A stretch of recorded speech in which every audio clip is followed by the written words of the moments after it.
I always knew on some level that my life would benefit from quitting alcohol, but I didn't know how to make the change. And it didn't seem like big enough of a problem to quit, even though I knew it would be good for me.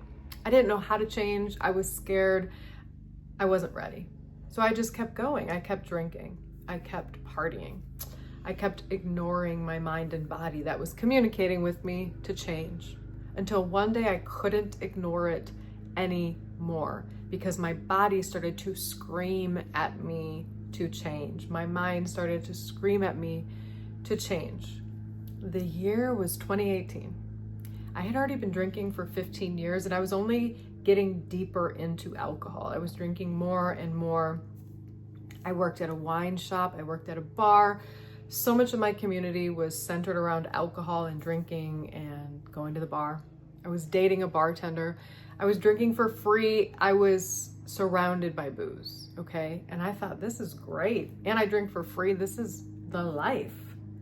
And then one day I noticed that when I would drink a little bit of a drink, a little bit of a beer, I would get so anxious. I would get so in my head. I would start to kind of spiral and get depressed and feel so insecure. You know, some people talk about alcohol loosening you up. I would cave in on myself and feel awful.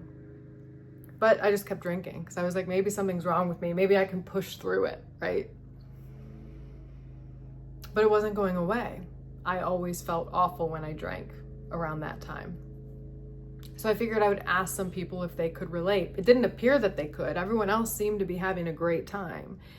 But I'm gonna ask because that's just in my nature. So one day I visited the guy I was dating at the bar he worked at. He was working. I was at the bar with strangers. And I turned to the people to the right of me and I said, hey, do you ever feel awful when you drink? Not a hangover the next day, but I'm saying in the moment, half a drink in. Do you feel awful? And I got two types of responses. One was, girl, I don't know you. Why are you talking to me? Asking personal questions. Fair. And the other type of response was, yeah, actually I do feel awful when I drink. I get depressed as heck. I get anxious. Interesting. So I turned to the people to my left and asked the same question. Do you ever feel awful when you drink? Do you ever feel depressed, anxious, something? And I got the same type of responses. One, I don't know you, that's personal. And two, yeah. Someone said, yeah, I hate myself when I drink. And here we are, drinking. And it makes us feel awful. I'm not judging you because I'm here too, but I'm curious, what are we doing here if it makes us feel awful? And then the guy I was seeing heard me having this conversation and pulled me aside. He said, hey, come here. You can't ask my customers these questions. You're ruining everyone's fun. And I was like, what's not fun about this conversation? We're getting to the bottom of it. He said, no. I said, fair. He said, people want to come to drink and get away from their lives and numb out. You have to let them in peace. I said, fine, I'll ask my coworkers. So I asked some of my coworkers, same types of responses. Either don't ask me that question, you are prying, it's none of your business, or yeah, I get depressed when I drink. Yeah, I get anxious. Yeah, I get in my head. Yeah, I hate myself. Yeah, I want to hurt myself, I heard someone say, when I drink. I said, what are we doing here? What are we doing here if this is how we feel when we drink, and yet here we are drinking all day and night, all the time? What's going on?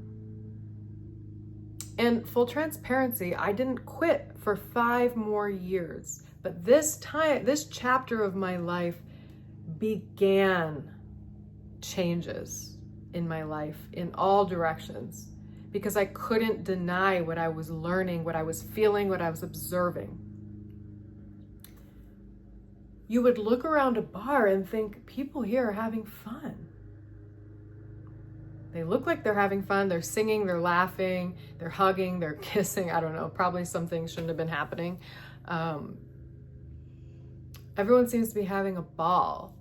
You wouldn't necessarily know on the surface that some of them feel awful when they're drinking. And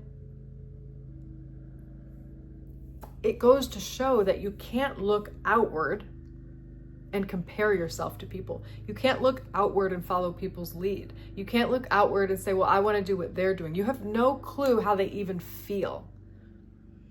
Just because they're laughing, you have no clue how they feel. And I wish them the best, but you have to look inward.